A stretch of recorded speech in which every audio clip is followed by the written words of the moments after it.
What's going on, everyone? Nick from Comic Culture here. Time for Nick at Night, my weekly comic book review show. Let's go over the books I read this week, starting over in Marvel. Man, I've been loving this series. Spider-Man Reign, volume number 2. We have issue number 3 right here. So much emotion and action is packed into these issues, and it's just building out a really, really beautiful story, and I've been digging every single issue. We have a Peter Parker here who's going back in time, trying to save his version of Mary Jane. Something happened to her in his timeline, something to do with like the radiation around him or something like that. He's trying to save her.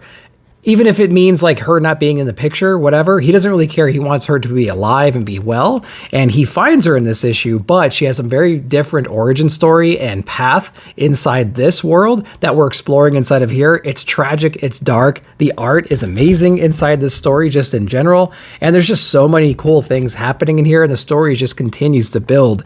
And you get all these other little Easter eggs and characters popping in and things like that. Really, really cool dialogue, tons of action. Spider-Man Reign has been blowing me away so far. Let me know if you guys are reading it. Next up, we have Uncanny XMen. We have issue number 2 here. Who are the Outliers?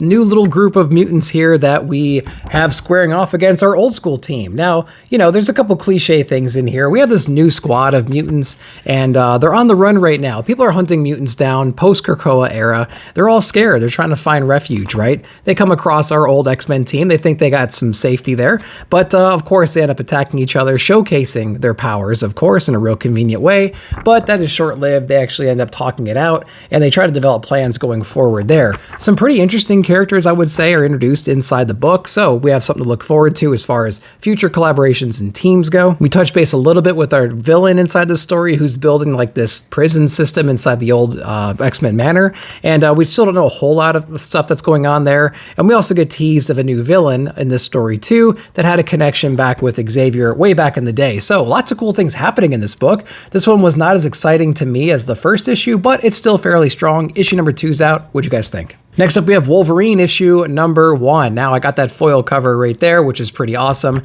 They had that negative space yellow variant as well. Really cool stuff.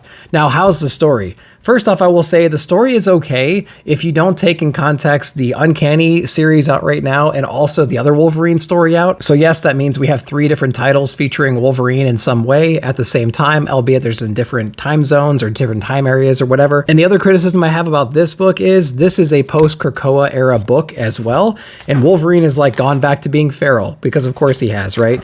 And he's going around and we have some of our familiar friends in the X family trying to hunt him down. He's out in the wilderness right now, running with a pack of wolves because that's what Wolverine does. One of his old nemesis comes back to haunt him, and he's basically hunting Wolverine down, and he's sacrificing some of the locals to get his attention. And we have this epic battle during this story as well. I will say the art is pretty cool because we're in this like blizzard landscape the entire time. So there's a lot of cool effects that are going on inside here.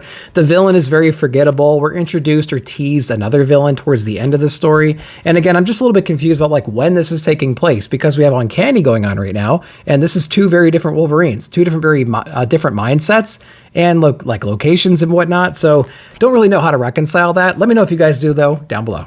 Next up is Ultimate Black Panther. We have issue number 8. Kind of wearing me out, to be honest with you. I want faster progression in the whole plot here. We haven't really gone much further than we got in maybe issue number 3 or 4 at this point. We still have Black Panther taking on the forces of Ra and Khonshu. We understand there's this mystical power. There's a secret connection between that power and the power that they use to run their entire civilization. We get all that stuff, but in between all that, we have a lot of Civil War stuff, and we also have just like mysterious forces just attacking, and Black Panther and his team have to do something about it. And in this one, we have a little bit of a trippy journey that Black Panther goes through, and he starts to realize the connection between these 2 elements, but we still have a lot of things that I want to see progress forward in a much quicker fashion. Like we haven't seen Killmonger and Storm in quite some time. We see them towards the end of this book doing some stuff. We don't quite know what that means just yet. So like the pace of this book is wearing me out a little bit. If it was faster pace, I think I would love this book way more than I do, but there's some cool stuff happening here and there, and it's taking its time. So hopefully it's building to something really epic towards the end here. But let me know what you guys are thinking about Ultimate Black Panther down below. Let's jump over to Image Comics next with Transformers issue number 12. Daniel Warren Johnson, and we have Corona and Spicer on here. This is the end of this arc, and it was epic. Basically, we have the Autobots retaliating now against the Decepticons. Decepticons are bringing part of their own world back to Earth to basically get all the resources from Earth to like power their efforts abroad, right? And there's some really cool things that happen in here from like a relationship perspective on the Autobot side. Some people want to reprioritize Optimus and like his goals and whatnot because he's focusing on Earth right now. He has a battle, a legacy battle that he's been fighting forever somewhere else. Lots of casualties are stacking up due to his absence. So there's a group of people that want him to return and kind of get reoriented again, but he's fighting the good battle on Earth because he doesn't want to let the war destroy another planet, right? The art in this book continues to be so good, man. Corona's just doing a hell of a job on the interiors on here, and Spicer's killing it on the colors as well. This book continues to have a great human element to it as well. The human element usually is the weakest link inside these Transformers stories, but this one's actually pretty compelling, and I'm glad that they incorporated it the way that they did. So big props to the team there. And also, if you haven't been reading this series, I really recommend picking it up in trade format because I think it would read really, really well just in one big story rather than issue to issue. I also think we have the 8th print of issue number 1 coming soon to FOC, or maybe even next week. So you can keep an eye out for that one. But let me know what you guys are thinking about Transformers down below. All right, let's hop over to Ghost Machine. We have Geiger issue number 6, one of my favorite titles out right now. The dog that we rescued in the previous issues, and like a little side mission or journey that he goes on to save other wildlife in the immediate area. There's actually this like safari zoo nearby that he runs to kind of like seek refuge or kind of get reoriented after the trauma that he just went through in the last couple of issues. And he realizes that there's these poachers out there, and he teams up with a lot of the animals that are hiding because they just don't know what else to do. They don't know how to fight back. They don't have that urgency or whatever inside them, that drive. He definitely teaches them that drive inside of here, and this is a big retaliation against the poachers issue, and it was epic, and I loved it. What's really cool is that I know the creative team, Gary Frank and whatnot, they had a great time coming up with these unique animals. There's just these like epic scenes like this, but you can spend a couple of minutes kind of zooming around and checking out the different like mutations in each one of these animals. So I know they had a great time trying to like figure all that stuff out, and it was pretty cool. It reads very quick, so do take your time and go through this because it is telling an epic story. So let me know if you're reading Geiger down below. The conclusion of Aint No Grave, we have issue number 5. Scotty Young on this one, and we also have Jorge Corona yet again, doing double duty from Transformers and here. This is the conclusion of this run, and I thought it was handled really well. Sometimes you don't know how they're going to hit, right, with these 5-issue minis like this. But this was such a cool story about a mom. She had some really shifty ways back in the day. She was a bandit. She was a gangster in a way. She grew out of that. She had some retirement. She settled down, had a kid, but she's facing some kind of terminal illness, and she's taking out her revenge on death just to buy some more time with her family. So this entire series has been a journey basically to the underworld to get some more time with the kids. And we get to see this really great interaction with death inside this issue. And they have a really cool conversation, and there's a real melancholy ending to this, I would say, but I feel it's so appropriate, and I just love the entire journey. The art in here is so flashy, it's creative. There's just things happening inside the story that I just have not seen in comics before, either from the writing perspective and especially the art side of things. So again, I think they handled the whole story really well. It's one of my top books of the year, I would say. More on that later this year. All right, we can't talk favorite books of the year without talking about Precious Metal. We have issue number 4 out this week. I don't know how the creative team does this. The story that they're crafting right here, every time an issue comes out, me and a bunch of guys, we get in the back chat and we try to like figure out what's going on. Not from a we don't understand what's going on story perspective, but like there's revelations that are stacking and being revealed every single issue while new ones are being introduced every issue. And it's just great storytelling. We're just blown away by the quality of this book as well. We have cardstock, we have thick pages on the inside. There's so many great things happening in here. Great flashbacks that provide context of all the different characters. And like I said, all these relationships are so complex and everything just mixes together so well to the point where like there's actual magic happening here. And it's really hard to explain without experiencing it. You're really going to do yourself a disservice if you don't eventually read Little Bird or read Little Bird going into the story. You're going to do yourself a disservice because there's a lot of great links back and forth between those two series. Highly recommend reading that either before or after. I think that would be a cool reading experience as well. We got a couple more issues to go, and there's going to be a collected edition coming very soon. Precious Metal, one of the best books out right now, one of the best books I've ever read. Let me know if you're reading it.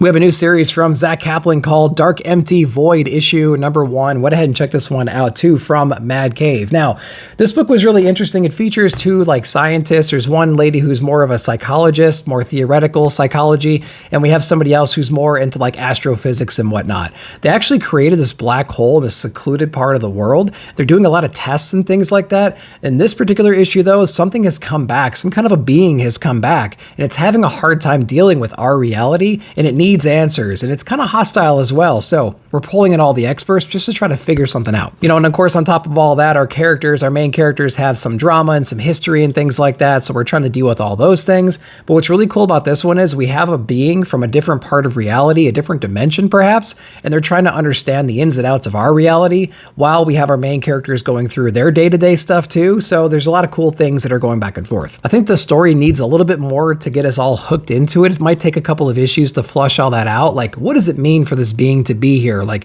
how do we even take that, right? Like, where did they come from? Why are they here? What are they going to do? Is there some kind of threat that we're not aware of? Something like that. So, Empty Void, issue number 1. Not a bad introduction. Let me know if you read it. All right, let's go over to IDW's TMNT. We have issue number 2 right here. Now, my criticism for the run so far, and it kind of continues inside of this one, is if you did not read the previous run that ended at 150, you're not going to have any context of where we are inside of here. And I think after issue number 2, they don't really care about that. They're just going to throw these books out at you. You're going to take it with a grain of salt. We'll get the team back together eventually. But with that said, this one's going to be featuring Michelangelo. The previous one was featuring Raphael, and he was in prison. Now, Michelangelo, on the other hand, he is a movie star overseas, presumably like in Japan or something like that, and he is living up the life right now. He's got this really fancy apartment. He's got all these jobs or whatever. He's in front of the cameras. He's got like fake ninjas coming at him, things like that. Like, people know he's Michelangelo, and he's a big celebrity in this world. But what's really cool is, like the other issue in issue number 1, there is this team of ninjas that attacks Michelangelo in here,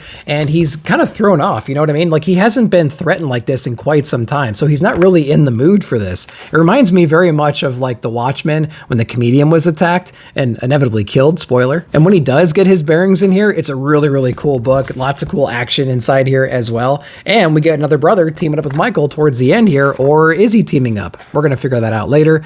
The art was really cool in this book too. They do a lot of great things with the coloring, with the lighting and whatnot, and some sparkles, some stuff, cool stuff going on there with some prized nunchucks that he has. So I think that was pretty cool. The beginning of this book, I was like, what are we doing? And I was kind of disappointed, but as the story progressed, I got more and more excited for it. I ended up liking the issue a lot towards the end. Let me know if you guys are digging it. Space Ghost, issue number 5, Dynamite. Man, this was a great issue as well. I love Zorak as a character. The presence of Zorak in the previous issue was felt for sure. The threat of that character, what he was doing, his objective, was felt and understood inside of there. Continues inside here as well. Man, we got Space Ghost coming in. Zorak has abducted the kids. He wants to like unleash this horde of these monsters, these like locusts or whatever they are, against the world. There's this god that he prays to. He's trying to open this dimension between the realities so it can consume the entire galaxy. Space Ghost and the kids are there to stop all that. That's where we are inside this story. So basically, Space Ghost has to make the sacrifice play here in a way, or else he'll take out the kids. And that's what we get in here. We get hordes of monsters and whatnot coming through, kind of like Avengers style, right? We get the portal that opens up. We got the giant monsters coming through. We got to stop all this stuff. And that's what we're dealing with inside of here. The coloring is very similar, right? All over the place. Lots of yellows, lots of reds, lots of bright colors and whatnot. You know what I mean? But the line work and everything is just so cool. The dialogue is spot on. I love all the emotion in here. Space Ghost and the kids and the enemies. It's just handled so well. I think if you know these characters even a little bit, you're going to love this series. A lot of cool things happening in here.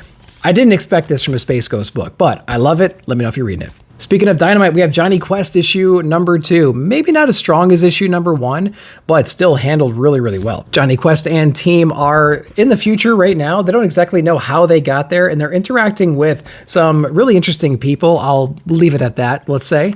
And they're going around the world now to build up this team. They're trying to figure out like what can they do in the present day, like our present day in a way, that will impact the past, and what are some of the things they can maybe avoid so they don't end up in the same place. So again, it's it's a getting the team back together kind of a thing. Some really cool, interesting dialogue inside here too. There's lots of history between these characters. And again, it's like a time jumpy kind of a thing. So there's a lot of interesting things you can do from that perspective too. We got a classic villain who's tracking them down. They don't quite know that just yet. I'm imagining there's going to be some more interaction with them in the near future.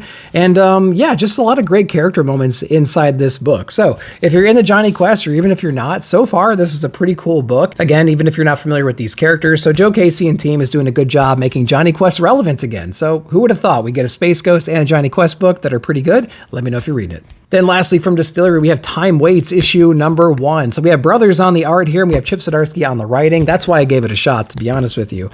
And the story is okay. I can't help but think there's a little bit of a generic quality here. There's just something missing, some kind of magic missing inside the story. Not literally, but like, I don't know, from a writing perspective, maybe. But this story here is about time travel in a way. You don't quite understand that until you read a little bit more into this. There's this team that's infiltrating this base trying to get these seeds, and you don't quite know, like, what the heck's going on? Like, why are they doing this? Like, what are these seeds? Who are these people? But it keeps going back to like present day and this mission that happened quite some time ago, following one specific character. And he has this problem right now, this physical problem where he blacks out, has these different attacks or something like that. He's also trying to settle down right now and start a family with this one woman. She's a police officer or a sheriff, something like that. And she has her own backstory that we explore in here just a little bit. But a lot of the story is kind of like slice of life kinds of things. There's a lot of action they sprinkle in here and there where they can, but mostly it's in flashback form. And then we really get to understand what's happening towards the end of this book. And it really sets up the cliffhanger or the where are we going from here moment towards the very end. So it takes a little time to get there, but when it gets there, it's pretty intriguing. So we have Time Waits issue number 1 out from Chip from Distillery. Let me know if you guys are reading it. All right, guys, that's all I read this week. I hope you enjoyed that. Let me know what you read down below and what your favorite books of the week were. While you're down there, like, subscribe, share, hit that bell notification to be alerted whenever I put out new videos. Thanks again for watching. We'll see you in the comments.